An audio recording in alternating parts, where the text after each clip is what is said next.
After my NBA debut, I was going to team practice, and the drills that were given to me are both focusing on defense, as the last game I was not doing a great job containing Cade Cunningham. He was able to score 31 points on us, and most of the points were just me falling asleep, giving up backdoor cuts, and there are even times where his shots, even though they were well contested by my teammates, they still went in.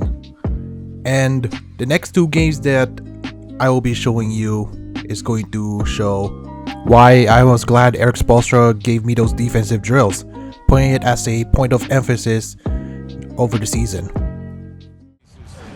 Game number 2, this is a rematch of last year's East Finals. We're playing against the Boston Celtics, and we start off with a lob to Bam Adebayo. It was another great game for us. Not as dramatic as the one against Detroit, but it was close throughout. And the first points by Drew Holiday is why I put an emphasis on defense, because I can't keep allowing my matchup to score a lot of points almost every meeting. Drew Holiday was their leading scorer at the end of the game too. And the play before that, I wasn't able to set the screen for Jimmy Butler properly, so this time I set a proper screen and he gets open for the 3. And there are times where I feel like my matchup gets superpowers, because look at Jason Tatum, he just missed a wide open shot. And in this game, Jason Tatum was taking a lot of bad shots. I'm going to show you in a few clips later in this video, but it's not going to be right now. But I'm just going to show you why these are some of my complaints.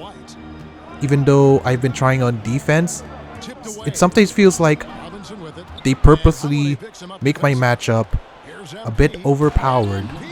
Like the last game where Cade scored on 100% Smothered, with Kevin Love right there guarding him. It seems like it only happens when it's my matchup and not any other player, and it sometimes makes no sense to me.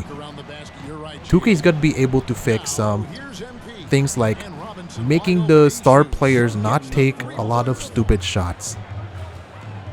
And speaking of stupid shots, and look at my defense, I tried to get over there. It's a foul, but this is also great hustle. This is also why I'm putting a point of emphasis on this play. And look at that, Bam Adebayo lobs it to Tyler Hero. This is actually one of my favorite plays for the Heat this year. It could give me a wide open 3 off a down screen and a handoff to Tyler Hero for a backdoor cut. And going back to the inconsistent shots, Jason Tatum throughout the season, there are times where when he loses a game, it would be where he would score a lot of points, and then there are wins where he would actually pull off a stinker, and then everyone else would play well at his expense, and then that's where the discourse comes into play. Sometimes they put him to fraud watch. And let's put on the spotlight on Duncan Robinson for the next 2 clips. One, he made an open 3 off a back screen, and look at another play. This is another play for Duncan Robinson. Look, I handle the ball, he sets the screen, and then he gets wide open for 3. Jaylen Brown doesn't get there, and he makes another one. Duncan Robinson actually has to be in conversation for most improved player. Like, seriously. There are times where he would do something that people will never expect him to do. Like, let's say, drive to the basket and do playmaking. We were also making a barrage of 3s. I got the offensive rebound. Kevin Love was wide open in the corner. This is actually one thing I like about this Miami Heat team.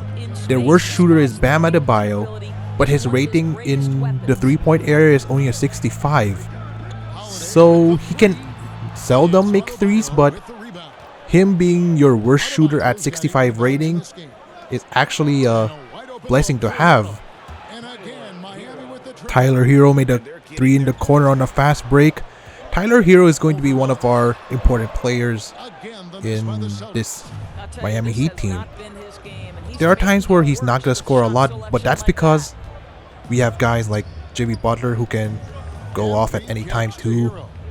He's a bully in the paint. Tyler Hero can be their shot creator, and he can also be a secondary playmaker, right there. He passes it to Kevin Love wide open in the corner, continuing the barrage of threes. And then Jimmy Butler just gets several offensive rebounds, not one but 2 offensive rebounds, and he makes it count.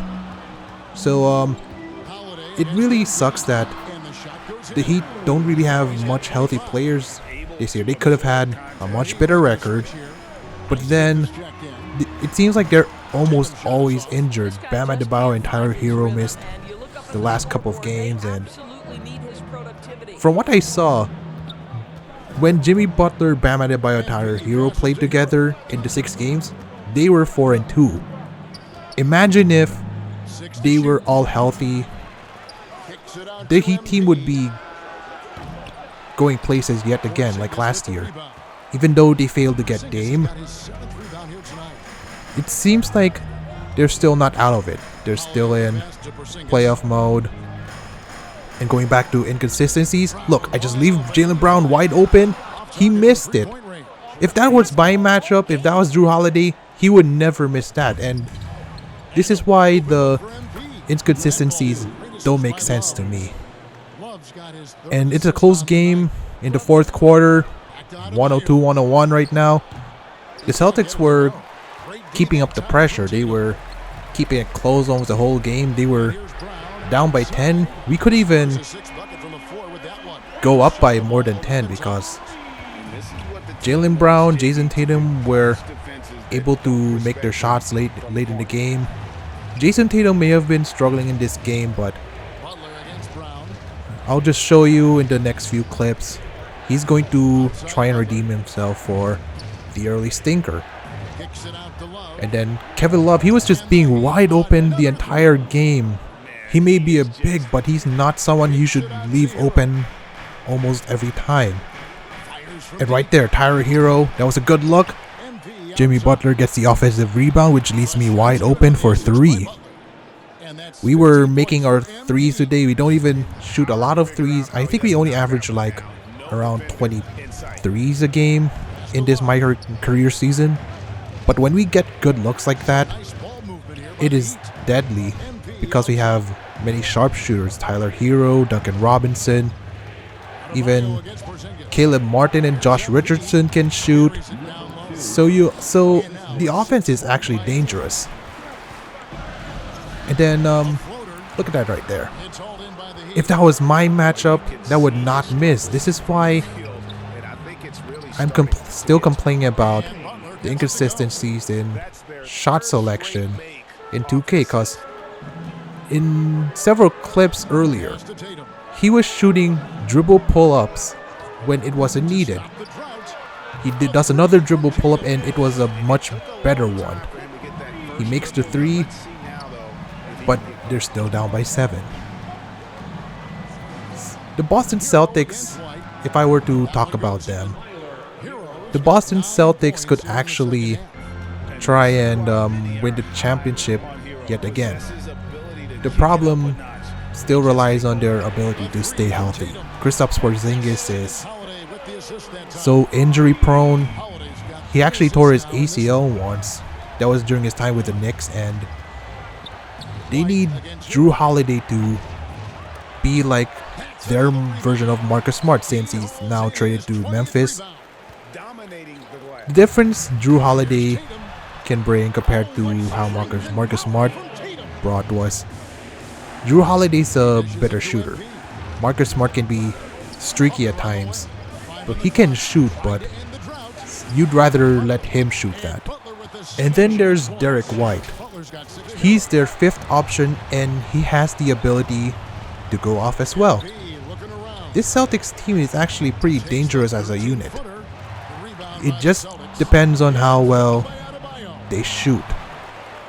Because when their offense is on and defenses don't have an answer for them. They are a pretty tough unit to contain. And then Bam Adebayo in the clutch, he just does it again. He had an end one earlier, and then he just makes a hook shot to put in the dagger. We win this game 129 to 120, and as you can see right there, Jrue Holiday's the leading scorer, with Jason Tatum and Jaylen Brown not far behind.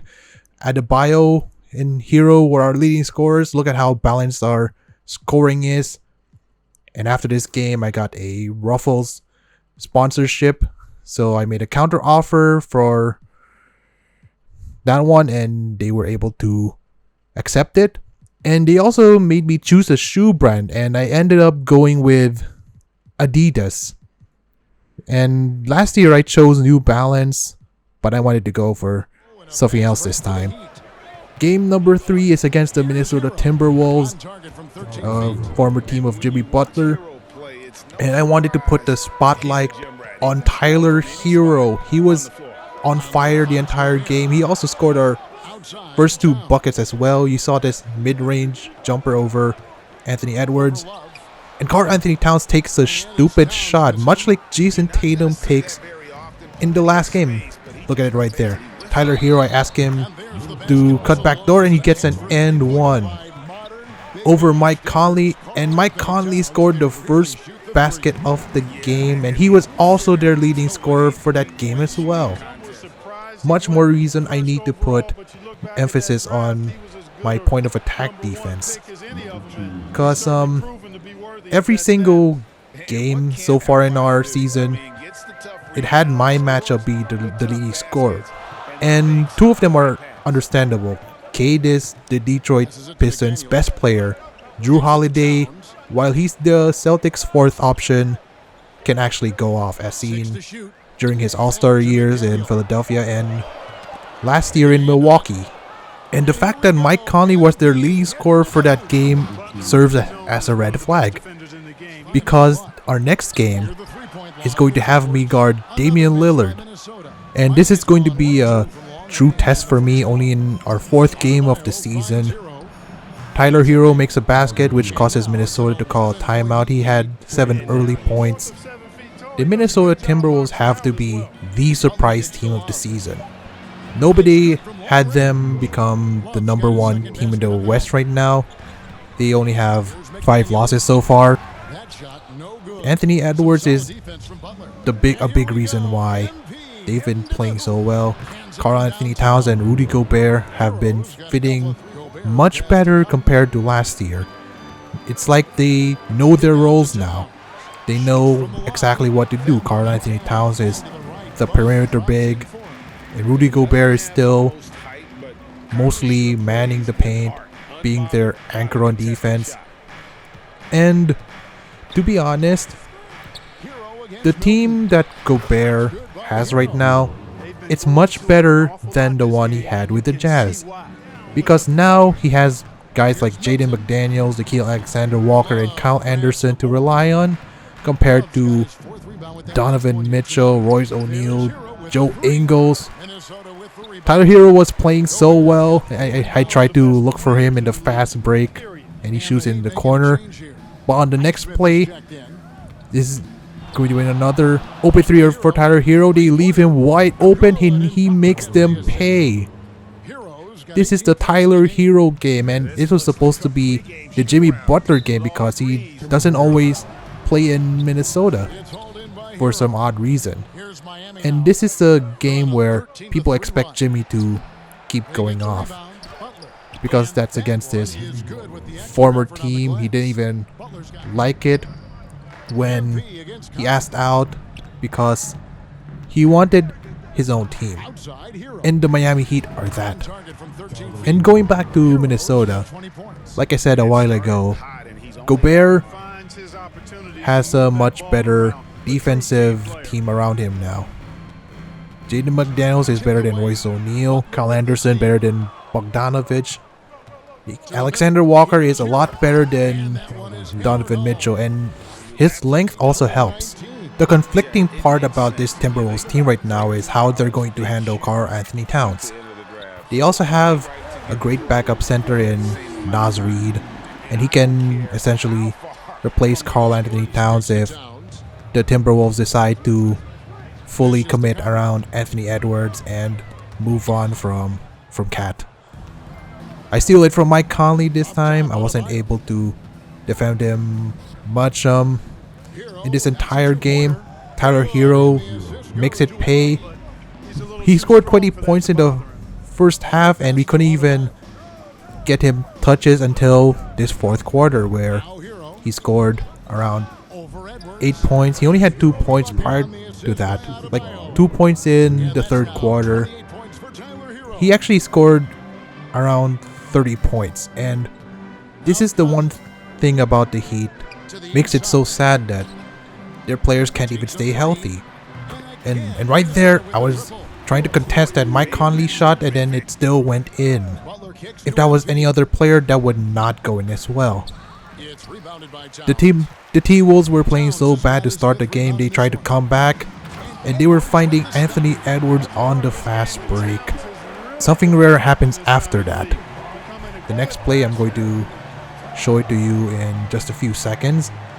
We were trying to run handoffs for Tyler Hero, and Anthony Edwards fouls him on a jump shot. You barely see fouls be called on jump shots in 2K. And it's so weird because whenever you play aggressive defense, sometimes they call it, sometimes they don't. And you gotta learn to balance between conserving your energy on defense and trying to play overly aggressive on defense. Karl Anthony Towns made a 3 in the corner, and it was a 10-point game. We were fooling around too much. We had a 20-point lead at the start of the fourth, a 23-point lead to be exact. We were just fooling around. We were trying to experiment a lot of stuff. It's early in the season, so it's understandable where teams want to experiment lineups, plays, and the roles that are being given to the players. And it's a natural thing, because once it comes to playoff time, you're not going to be able to do those kinds of experiments.